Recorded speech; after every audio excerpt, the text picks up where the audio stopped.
Então louvem a Deus por isso. Parabéns pela estrutura dessa igreja, pela organização missionária dessa igreja, pelo pastorado dessa igreja e pelo foco na missão que vai anunciar a volta de Cristo.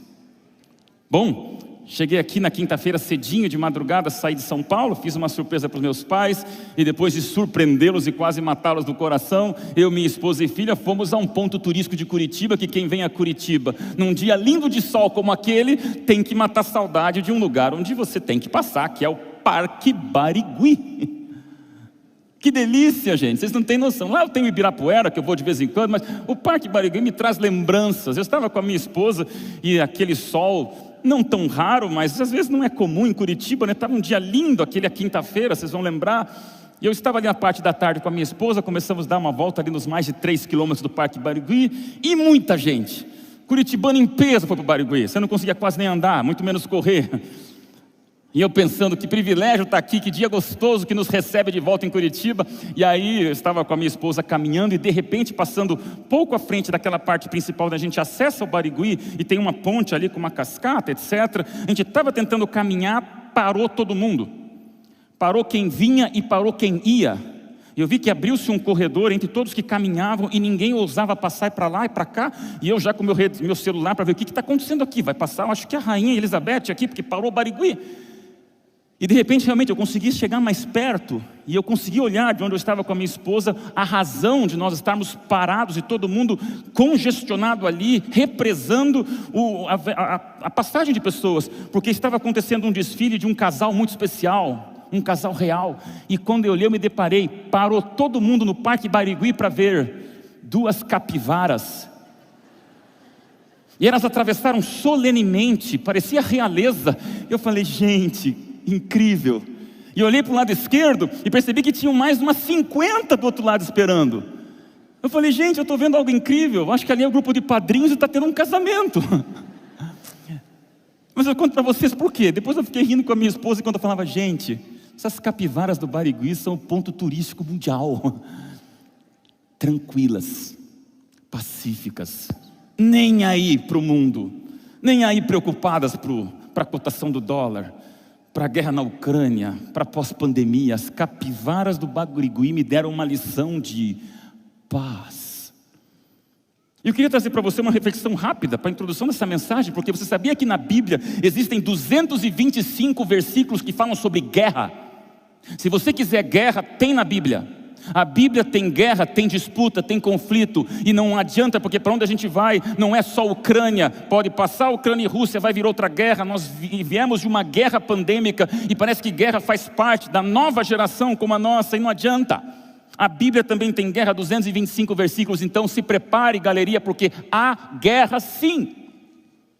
Mas daí, lembrando daquelas capivaras do Barigui, eu fui para a Bíblia perguntar quantos versículos da Bíblia tem que falam sobre paz. Venham comigo, 225 versículos na Bíblia sobre guerra. Sabe quantos versículos na minha e na sua Bíblia falam sobre paz? Mais de 200, sim ou não? Mais de 1000, sim ou não?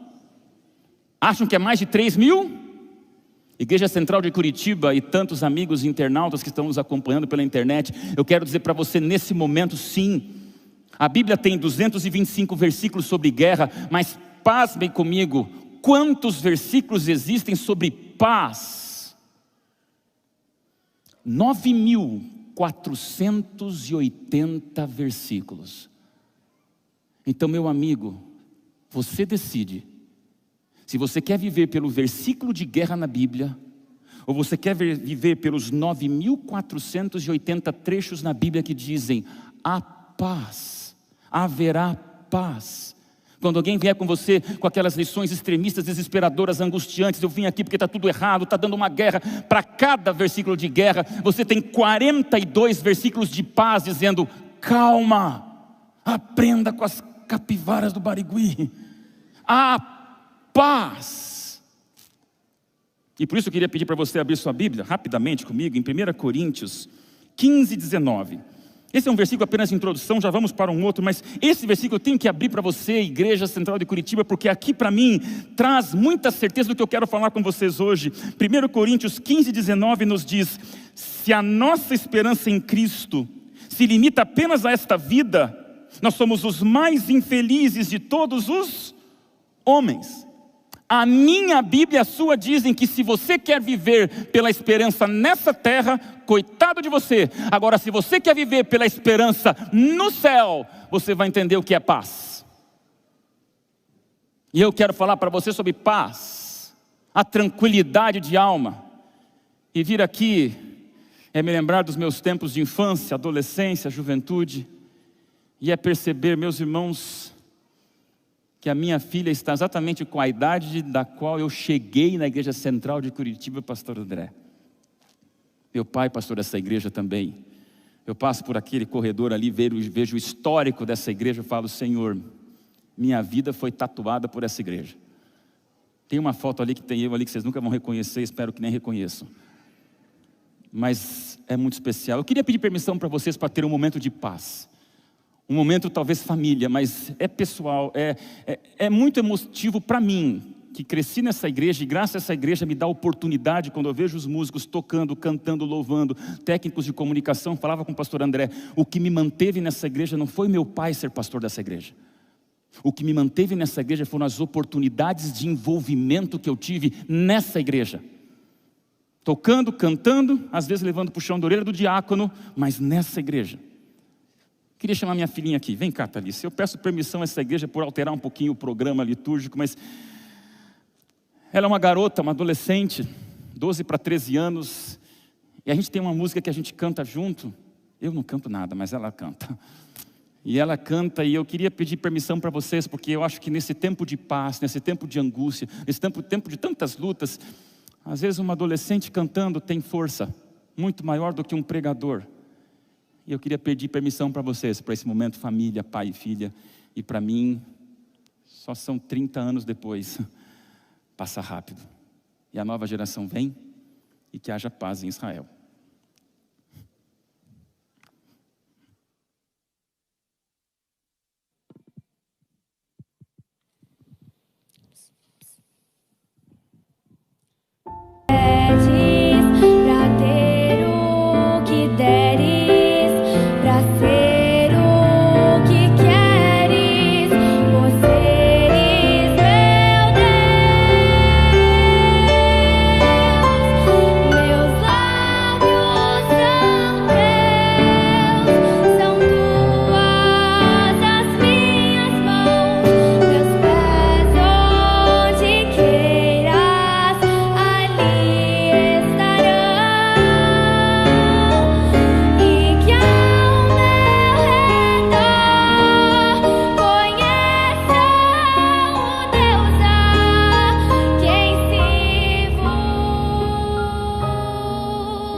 Só tenho um pedido, Senhor Deus. Volta logo antes que ela dê um beijo em alguém que não seja no Pai. Jesus não está voltando. Pastor, pais de meninas. Quem são pais de meninas aqui? Posso ver as mãos? Amém. É tão bom, né? Mas vai dando um aperto no coração. Falando sobre paz, gente. Paz e alegria. Não tem como fugir de um texto que eu ouvi esses dias de um amigo meu. Ele definia qual é a pior prisão que existe. Sabe qual é a pior prisão que existe na humanidade? A pior prisão que existe não é a espessura do cadeado. A pior prisão que existe não é a espessura da grade. A pior prisão que existe não é se a porta é de chumbo ou se você tem uma tranca eletrônica. Sabe qual é a pior prisão que existe? o conforto de uma cela. Essa é a pior prisão que existe na humanidade. Uma cela confortável que você diz, está bom demais. Aqui eu tenho tudo que eu preciso. A cama está boa, a comida está legal, tenho televisão, ar-condicionado. Então para que sair para a rua se a cela está confortável? A pior prisão que existe é o conforto de uma cela. E aí, amigos, eu preciso abrir meu coração para vocês do domingo retrasado, antes da Páscoa. Que é a razão de eu estar falando para vocês hoje sobre o metaverso do Evangelho. Fui fazer uma corrida. Não sou grandes atletas, mas a corrida tem me ajudado a poder comer um pouquinho mais, sem poder perder meus ternos. Eu fui com um amigo meu, pastor Cândido, que é o líder de jovens da União Central Brasileira, e fomos a São Paulo participar da Maratona Internacional de São Paulo, e longe de mim fazer 42 quilômetros, mas 21 eu dei conta de fazer, que era meia maratona. 15 mil pessoas, pós-pandemia, se reencontrando para nas ruas de São Paulo, saindo ali do Ibirapuera, participar de várias frentes e curtindo um domingo de sol bonito. Não pensa que meu pace atlético é grandes coisas, mas estava correndo firme, vou dar conta dos 21 quilômetros, e me lembro como se fosse hoje, igreja, que no quilômetro 11 para o 12, a minha corrida mudou. Porque estávamos numa reta imensa, e aqueles atletas todos correndo, alguns se arrastando, outros caminhando, mas todos celebrando saúde, e passamos numa rua bem imensa, onde era impossível não ver, era impossível não ler, uma placa enorme que estava ao lado direito, e essa placa imensa de mais de 3, 4 metros de altura, era escrita com letras fosforescentes, de maneira que você tinha que ler obrigatoriamente o que estava escrito naquela placa. E embaixo, algumas pessoas pulavam e gesticulavam, pedindo para todos lerem a placa. E eu li essa placa. E quando eu li essa placa, eu entendi porque alguns passaram por ela e aplaudiam. E outros que passavam por ela, não aplaudiam e se entristeciam, como foi o meu caso. Para aqueles milhares de atletas que estavam correndo na meia maratona de São Paulo, a placa dizia bem assim: corra com Jesus, só não com os evangélicos. Eu fui pego de surpresa, porque as bandeiras embaixo deixavam todos verem aquela placa, e aquela minha corrida, que tinha um pique bem diferente, se tornou muito mais lenta, porque na minha mente eu fui impactado por essa frase: corra com Jesus, mas não com os evangélicos. Tem alguma coisa confusa, tem alguma coisa equivocada, como eu vejo em outras frases que diz: amo Jesus, mas não o fã-clube dele. Amada igreja, é uma mensagem de abrir coração para quem está se sentindo em casa, na igreja da infância, para dizer: eu tenho estado preocupado, meus irmãos. Esta igreja tem que ser o que tem sido, mas precisa continuar sendo. Corra com Jesus, mas não com os que creem nele. Corra com Jesus, mas não com aqueles que carregam o emblema dele. Corra com Jesus, mas não aqueles que se dizem de Jesus. O que está acontecendo? A Bíblia nos dá alguma resposta. E gosto de pensar que todos respiram, muitos transpiram, alguns conspiram, mas poucos inspiram.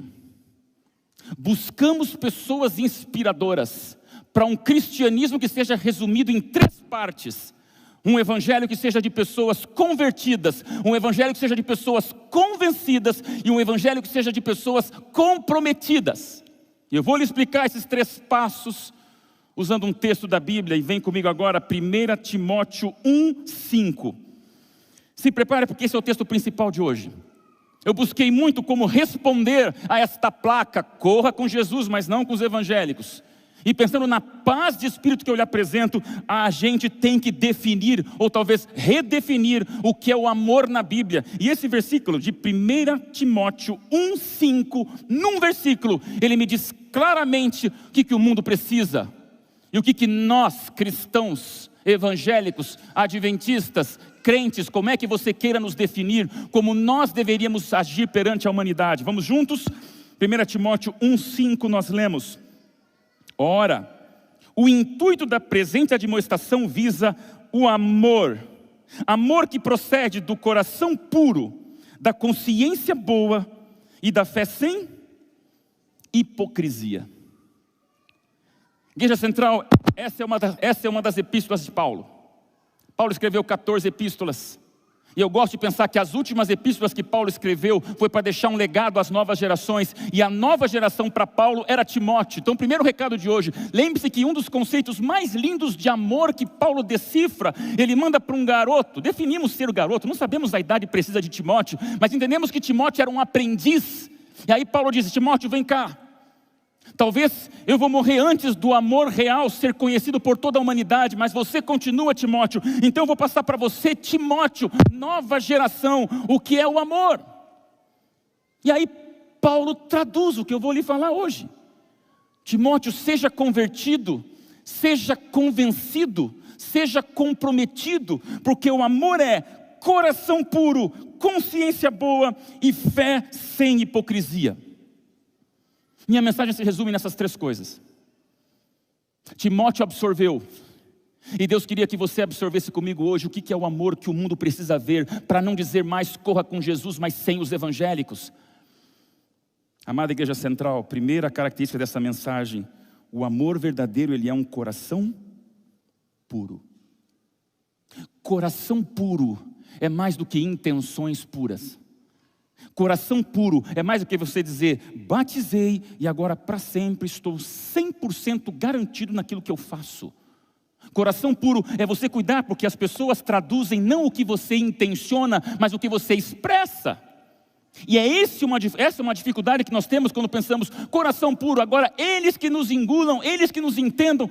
Irmãos, a mensagem é bem importante, porque coração puro é você ter certeza que as suas intenções são acompanhadas das suas expressões das boas intenções. Tanto é que você vê na Bíblia o caso de Uzá, segundo Samuel 6,7, não precisa ir lá, mas só para você entender, quando Uzá tinha talvez a melhor das intenções, mas Deus disse: cuidado, não toca na arca, não encosta na arca. E agora Uzá vê a arca quase atropelando, quase tropeçando nos bois, e Uzá, na melhor das intenções, não sei qual era, encosta na arca. A Bíblia diz que Uzá foi fulminado. Pastor, que terrível isso. Terrível o que Uzá fez? Ou que Uzá não entendeu que quando Deus diz uma coisa, as intenções valem, mas as expressões delas também valem. Por isso que a Bíblia é muito clara: cuide, porque o teu coração tem que ser puro. Num multiverso, onde quem curte um pouquinho de Marvel viu por aí o último episódio do Homem-Aranha e trazia a expressão multiverso. É como se tivesse cristianismo paralelo, outros mundos paralelos, e você diz: não, eu tenho o meu mundo na igreja, mas lá fora eles que me entendem, e as pessoas nem sempre entendem. Intenções podem ser boas, mas são perigosas. Lembro quando eu tive uma boa intenção no final do ano passado, novembro. Eu estou lá na União Central Brasileira, nós temos 2.500 igrejas adventistas só no estado de São Paulo. Então cada sábado eu estou pregando em alguma igreja, que é difícil eu repetir, que é difícil eu ter um sábado livre, e cada sábado é num grupo diferente. Mas naquele sábado o meu compromisso foi cancelado. E eu sou membro de uma igreja, igual vocês são aqui da Central de Curitiba, eu sou membro da Igreja Central de Arthur Nogueira, uma cidade pequena onde está a sede dos escritórios estaduais da igreja lá. E aquele sábado raríssimo eu consegui com a minha esposa e minha filha para a nossa igreja. Eu falei: hoje eu vou sentar e vou assistir como um adorador, sem pregar. Não avisei o pastor, falei: vou ficar aqui. Cheguei, sentei. Meus irmãos, que sermão maravilhoso. Sermão sobre família, tocou o coração. Fantástico, especial, e ao lado de mãozinha dada com a minha esposa. Oração de joelhos no final, apelo feito. Eu levantei cheio de boas intenções, marido romântico e cavalheiro. Sorri para minha esposa, e aí peguei a bolsa dela, peguei a Bíblia e comecei a acompanhá-la até a saída da igreja.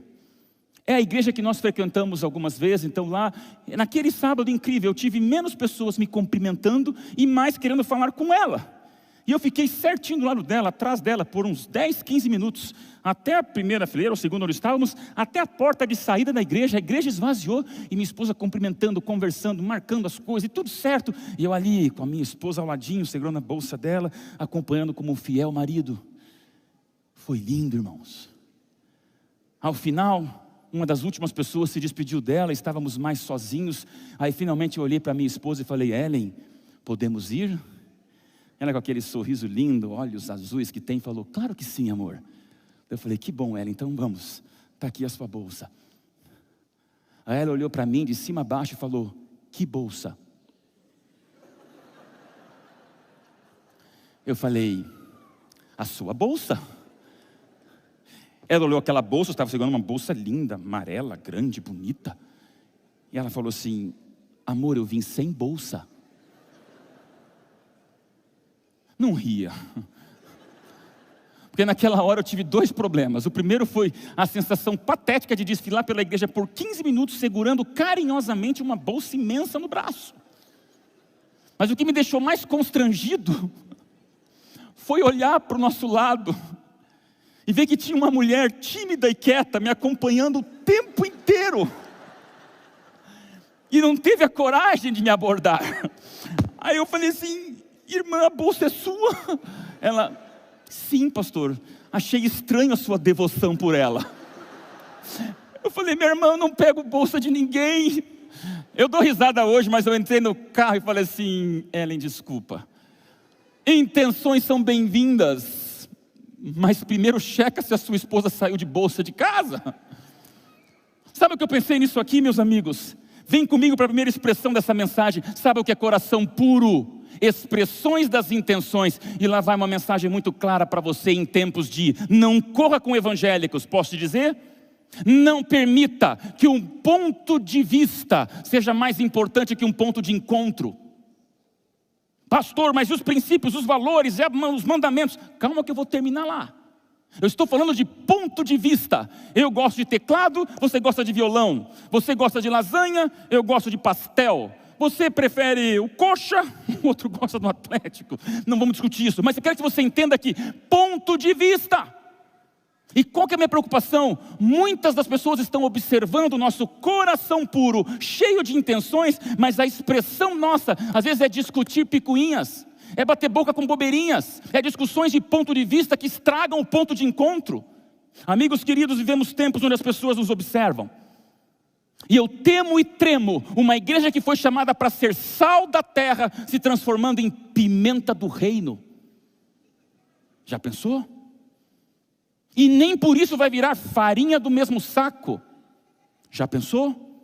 Como está difícil hoje você falar em coração puro, para dizer bem claro: o mundo busca prudência, bom senso, equilíbrio. E olha que coisa louca, esses dias eu escrevi nas minhas redes sociais, como o pastor bem colocou, eu tenho ali um púlpito de 210 mil seguidores no Instagram, e eu escrevo algumas coisas ali, e é gostoso ver a reação das pessoas. E um dia eu escrevi um texto com muito cuidado, falando sobre prudência, bom senso, equilíbrio, irmãos. Aí nas minhas mensagens escondidas chegou alguém dizendo lá provocantemente: pastor, está em cima do muro, hein? Eu respirei e respondi para ele com gentileza: amigo, eu espero estar em cima de uma ponte. Aí ele retrucou: ninguém vive numa ponte. Aí eu tive que terminar a conversa dizendo: e meu amigo, cristianismo nenhum foi feito para existir numa ilha. A conversa acabou ali. Me fez mal porque eu entendi a que ponto nós estamos vivendo hoje, esse multiverso onde a tua intenção pode ser uma coisa, mas se discute, se questiona. Queridos, todo fogo amigo, ele favorece o inimigo. Todo fogo amigo favorece o inimigo. E aí eu te peço uma coisa: quando a gente tem um coração puro, com as nossas intenções claras, que as expressões sejam de clareza. Eu venho aqui a Curitiba trazer a vocês o abraço desse Brasil e do meu ministério sincero para te pedir: vamos cuidar mais. Não leve a mal o que eu vou te falar agora com o coração em paz.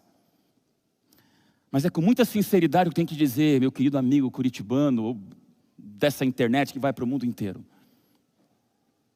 As palavras podem sair de um coração em guerra, mas palavrões não saem de um coração em paz.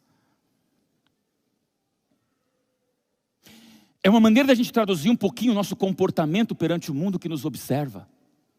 Alguém pode até ter um vulcão dentro de si e disfarçar por um tempo com gentileza hipócrita. Mas amigos, alguém que tem paz reinando na alma, alguém que tem paz como os animais do Barigui, alguém que tem paz como você sentir que sabe a promessa, alguém que tem paz, que sabe que a esperança não é nessa terra, alguém que vive essa paz não consegue expressar palavrões, não consegue expressar agressividade. E por isso eu queria começar essa mensagem dizendo: se Deus falou através de Paulo, coração puro para pessoas convertidas. Conversão é mudar as intenções e conversão é cuidar com as expressões das intenções. Segundo tópico. Primeiro, coração puro. O segundo, consciência boa. E aí entra o aspecto dessa semana, da mensagem de hoje. Metaverso. Por quê? Se falamos do multiverso, vem comigo para o metaverso, onde Mark Zuckerberg trouxe essa palavra com força alguns dias atrás, e todo mundo que é um pouco mais conectado, digital, sabe que vem um tsunami que ninguém sabe como é que ele vai se comportar, mas o metaverso traz para você uma realidade muito mais digital, virtual, muito mais conectada, onde você vai colocar óculos, gadgets, vai se vestir e vai viver outros impérios digitais, mas que vem muito para o real.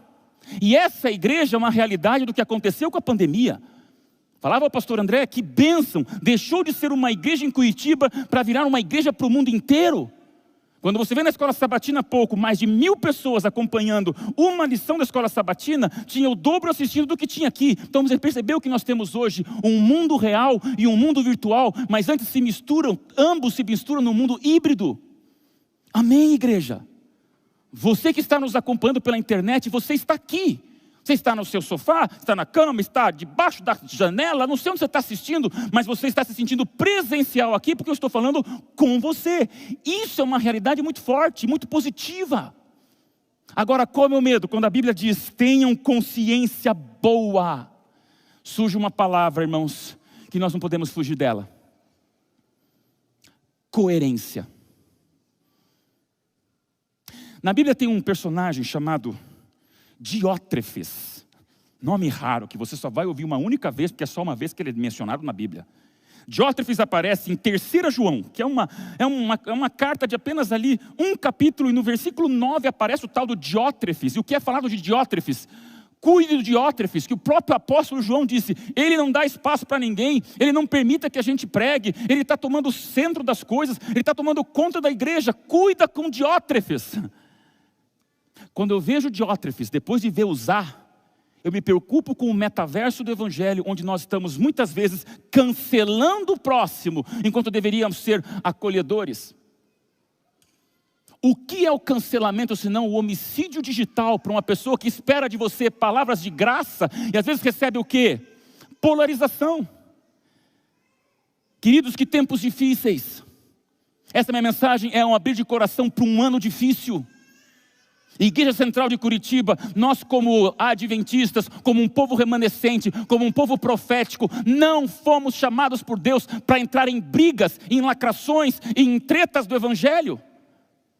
É complicado você pensar que hoje vivemos tempos tão desafiadores que é mais importante saber se você chuta com a perna esquerda ou se você chuta com a perna direita, do que você pensar no gol lá na frente, onde Deus nos chamou para sermos vitoriosos.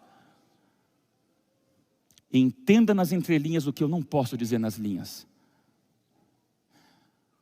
O adventismo, o povo remanescente, o povo que tem na Bíblia o seu alicerce profético. Meus queridos, o movimento impaciente com a volta de Jesus, eu tenho que dizer a você, nós não somos apolíticos, faz parte da vida humana. Mas nós somos apartidários.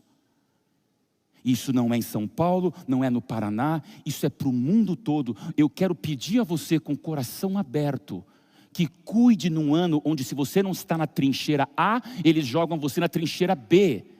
Se você não está desse lado, é porque você está do outro lado. E de repente você diz, espera aí, eu tenho o direito do meu silêncio ser coerente com aquilo que eu creio? Pastor, você não vai falar sobre isso, não vai falar sobre aquilo? E vem aqueles Diótrefes modernos, né? Proteja a igreja, cuide, porque a nossa igreja é o meu banco. O pastor se posicione. Eu falo, peraí, você quer que eu me posicione porque você quer, ou porque Deus está tocando no meu coração a hora de falar ou a hora de calar? Você está entendendo o desafio que é o coração puro e a consciência boa? Amados irmãos, Hebreus 12:1 nos diz, existe uma nuvem de testemunhas assistindo você do 4º andar dessa igreja. Existe uma nuvem de testemunhas acompanhando você no 2º piso dessa galeria. Uma nuvem de testemunhas que no universo ou no metaverso, a despeito do multiverso, nos seguem não só nas redes sociais, mas nossa postura constante. Somos observados. E minha tristeza, algumas pessoas não estão lembrando que são observadas por testemunhas, mas querem ser juízes e advogados de um Deus que não pode se defender. Muitos vêm aqui para ganhar um abraço. Essa é uma igreja capital do Brasil. Vai ter gente desconhecida chegando aqui que você nunca ouviu falar, que viu pela internet vários sermões dos pastores e disse: essa é a igreja que eu vejo no meu celular, amém. E aí você olha de cima a baixo e diz: você não merece esse templo. E não precisa falar. O cancelamento digital já fala tudo. Eu me surpreendi em como somos observados antes da pandemia, quando eu fiz uma viagem meio doida. Recebi um convite daqueles abençoados para pregar por 15 dias do outro lado do planeta, num fuso horário de 12 horas de diferença. Eu iria ficar numa congregação onde ali nem o inglês se falava, e eu no meu português iria conversar com alguém, e do inglês ia ser traduzido para o japonês. E a experiência foi muito legal. 15 dias fora de casa, e a esposa dizendo assim: olha, volta porque eu vou sentir saudade. Mas quando o marido vai lá para o Japão, 15 dias fora de casa, vai passar no Duty Free antes da pandemia, onde o dólar estava 2 por 1. A esposa diz: volta que eu vou sentir saudade, mas está aqui a listinha de compra para você fazer. Hashtag quem nunca. Tudo bem. Eu me lembro como se fosse hoje. No último dia eu estava no aeroporto, eu ia pegar o avião dali a pouco, e eu tenho até cuidar com isso, mas em aviões eu tento me vestir bem à vontade, bem informal, porque ali era um voo de 14 horas, e aquele cansaço, aquele desespero, falei, bom, vou bem à vontade. Fui no famoso Duty Free, antes de embarcar, porque ela tinha um perfuminho, que ela falou assim: se não vier esse perfume, você nem vem. É bem suave lá a coisa em casa. E aí tudo certo, eu falei, tem que pegar esse perfume. Fui na prateleira, e quando eu cheguei na prateleira, ia pegar exatamente o perfume que ela tinha escolhido, e o preço estava bom, congela a imagem, chegou um casal perto de mim, e ficaram olhando para mim, olhando para o perfume. Eu falei, uau, estão mais desesperados que eu, certo? Fui para o canto, falei, pode pegar o perfume. E eles falaram assim, não, e disseram em bom e alto português: Pastor Odailson. Sabe quando há muitos dias você não escuta teu nome em português? Eu falei, oi! Aí os dois se olharam assim, tipo, yes, a gente sabia que era você. Podemos fazer uma foto? E eu bem desconstrangido, bem assim, não incomodado, mas surpreso, né? Mas vocês, do outro lado do mundo, aqui, tão perto. Eu tive que perguntar, como é que a gente se encontrou aqui? Eles começaram empolgados, pastor. Na verdade, o nosso táxi parou atrás do seu.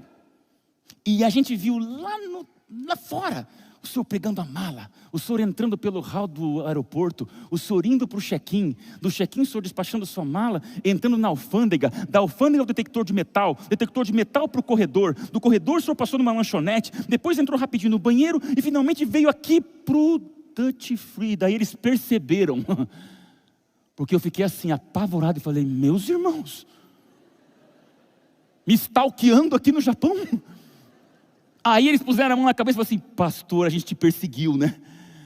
Eu falei, olha meus amigos, talvez, porque desse processo todo faz mais de 50 minutos. Irmãos, tirei a foto, carinho demais, história para lembrar. E se a minha consciência não tivesse tão boa? E se a minha coerência do outro lado do planeta dissesse, está à vontade? Ah, pastor, mas o senhor é conhecido, o senhor é uma pessoa pública. Para com isso, você pode ter 10 seguidores no teu Instagram, esses 10 se preocupam, se importam e stalkeiam você também.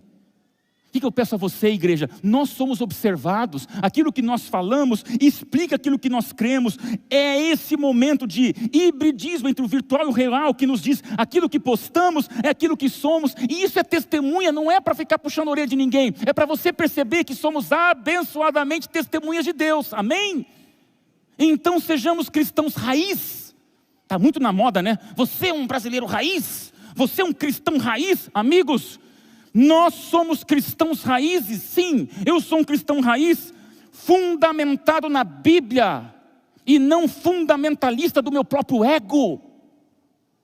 Cuidado para não confundir as coisas. Essa é uma igreja que abre a palavra de Deus, apresenta a profecia, apresenta a vontade de Deus, apresenta a doutrina. Eu te digo, você pode ter um carinho pelos pastores, por esse templo, por esse nome de igreja, mas por favor, Consciência boa é você ser coerente com aquilo que você crê, aquilo que você estuda e aquilo que você mostra para o mundo.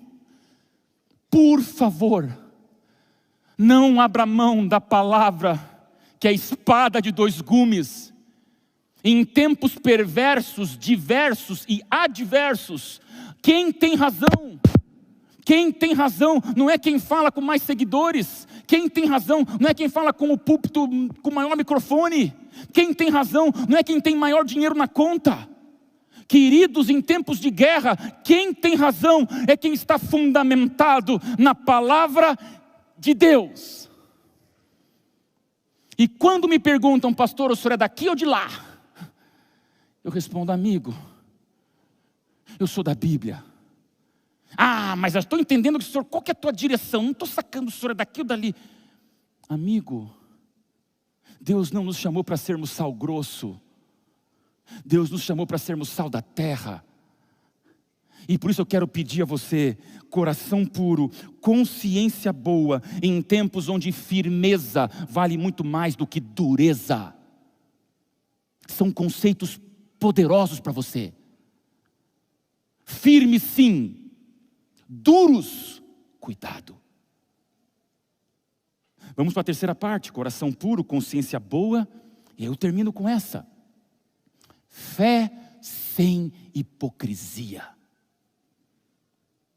E se falei de Diótrefes, se falei de usar, eu não tenho como fugir de Judas. O que nos diz a fé sem hipocrisia? Cuidado quando em Judas, Mateus 26, Jesus diz, amigo, por que você veio? E o amigo era o Judas dizendo, vou lhe beijar, e este beijo é a traição. Deste beijo você vai ser preso. Amigos, é muito forte essa última parte. Porque exatamente quando dizemos um amor uma fé sem hipocrisia, você começa a entender que o mundo nos observa e o perigo é sermos realmente hipócritas.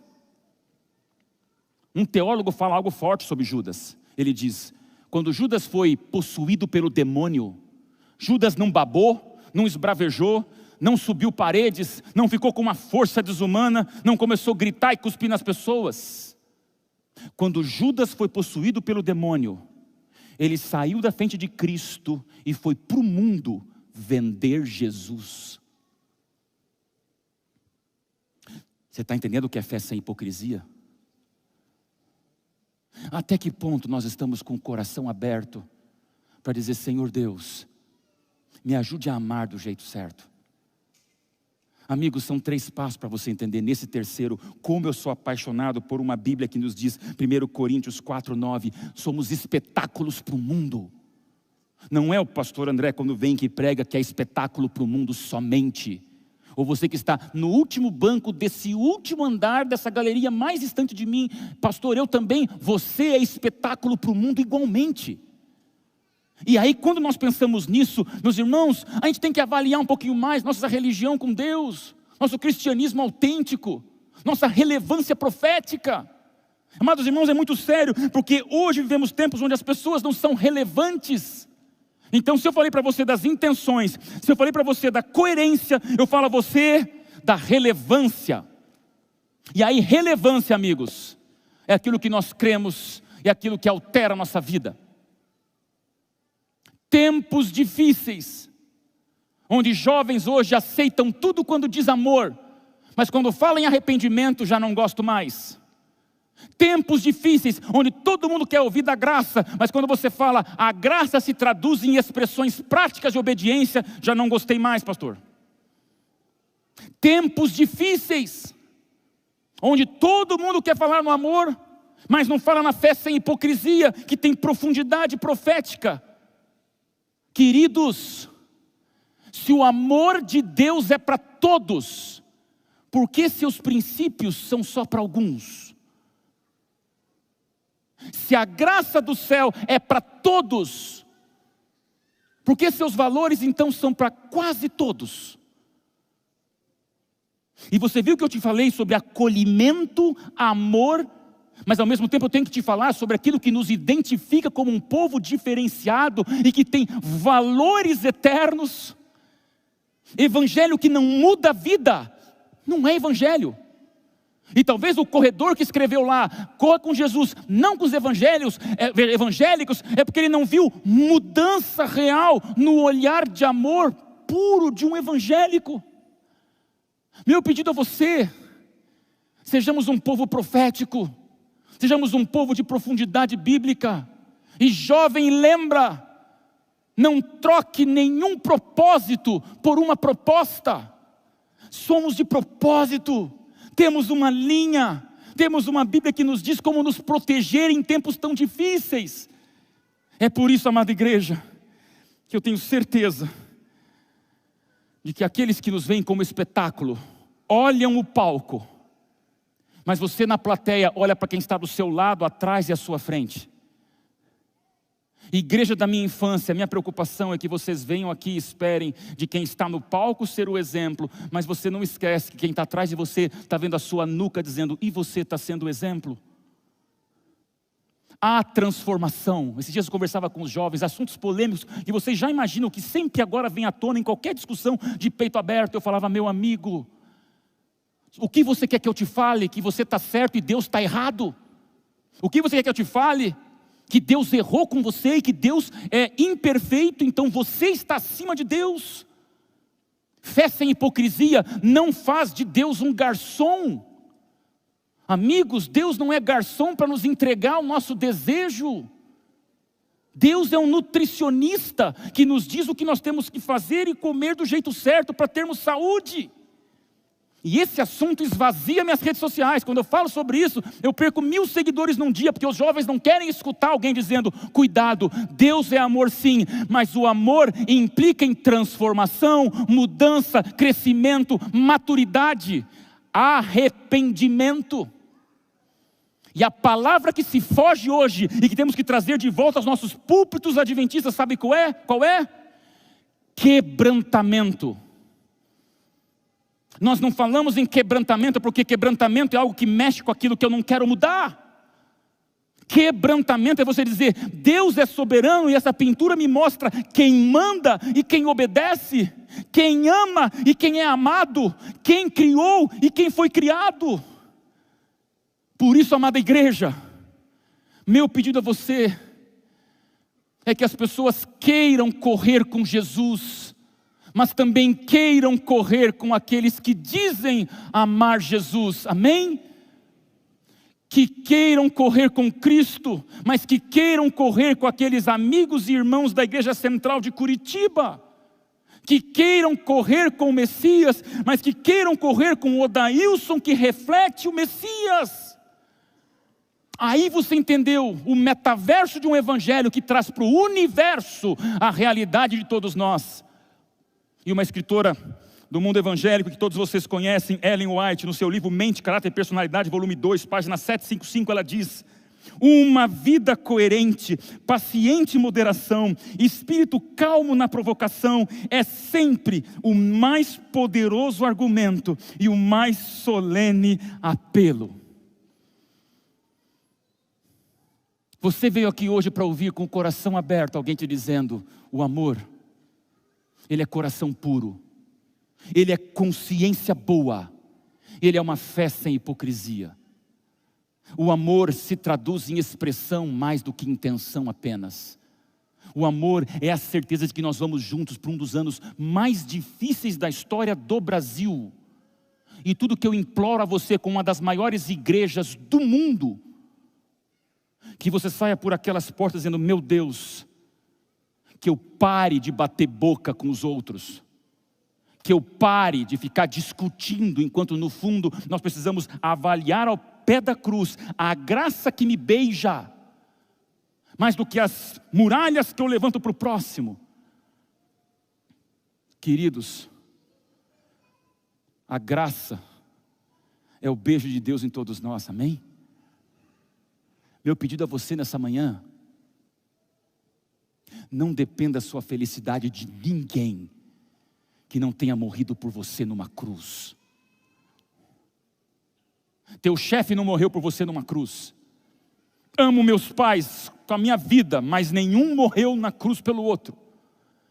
Corto um braço pela minha filha. Você ama o seu cônjuge. Mas posso dizer em nome de Cristo, não dependa a sua felicidade de nada, nem de ninguém que não tenha morrido por você numa cruz. E em tempos de tanta discussão, idolatramos seres humanos, enquanto Deus nos pede, olha para a cruz, porque é só lá que você vai ter a paz muito maior que da capivara. É só lá que você vai ter a paz que excede todo o entendimento.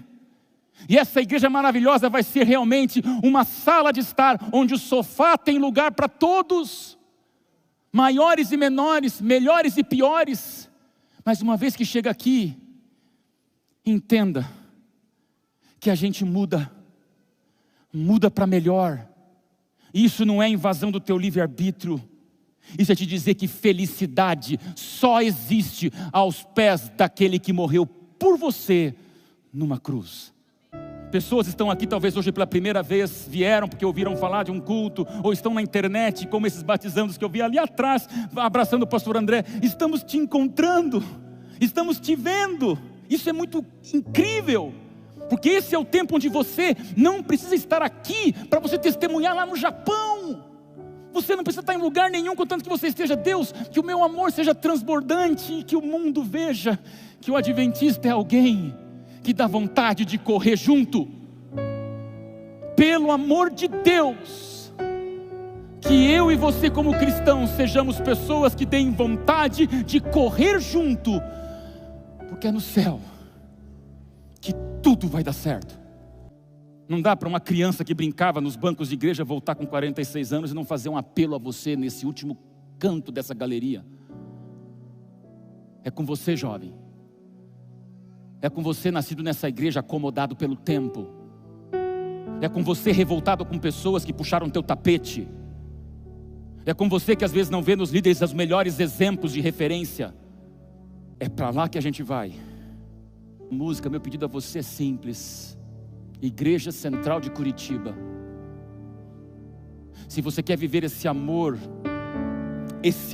sincero, esse amor coerente, esse amor desprovido, esse amor remanescente, se coloque em pé em oração, e a gente vai terminar com uma oração.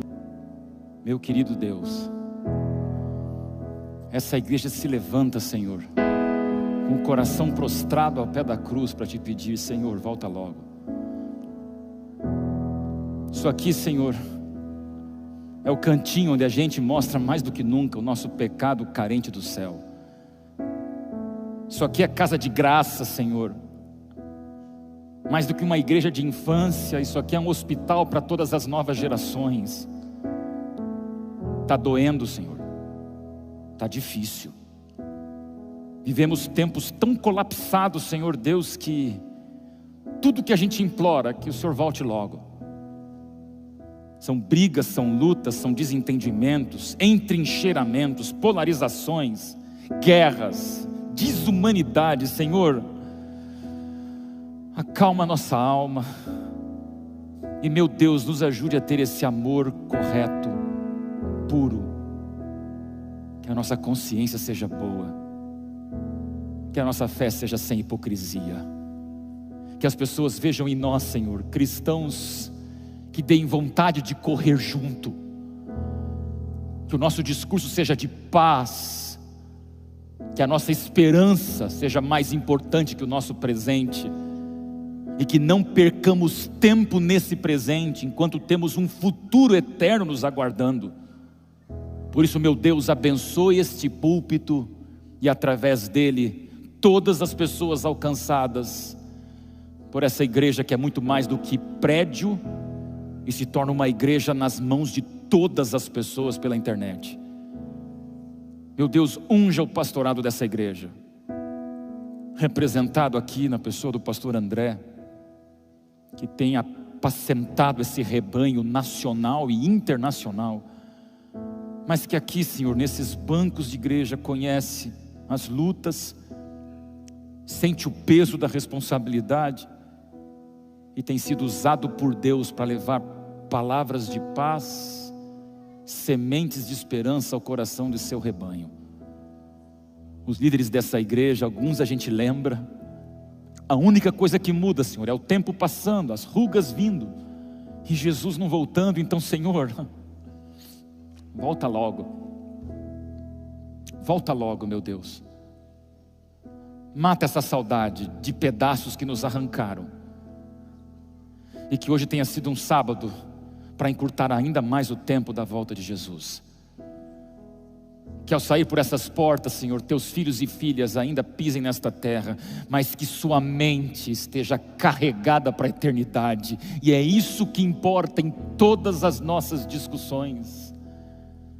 Deus, aqui está a tua igreja. Não permita que nada nos afaste da Bíblia, que nada nos distorça do que é certo, que nada nos faça esquecer o Jesus que volta. Estamos nas tuas mãos. Perdoa nossos erros, e a gente quer se encontrar no céu para sempre, Senhor, em nome de Jesus, amém.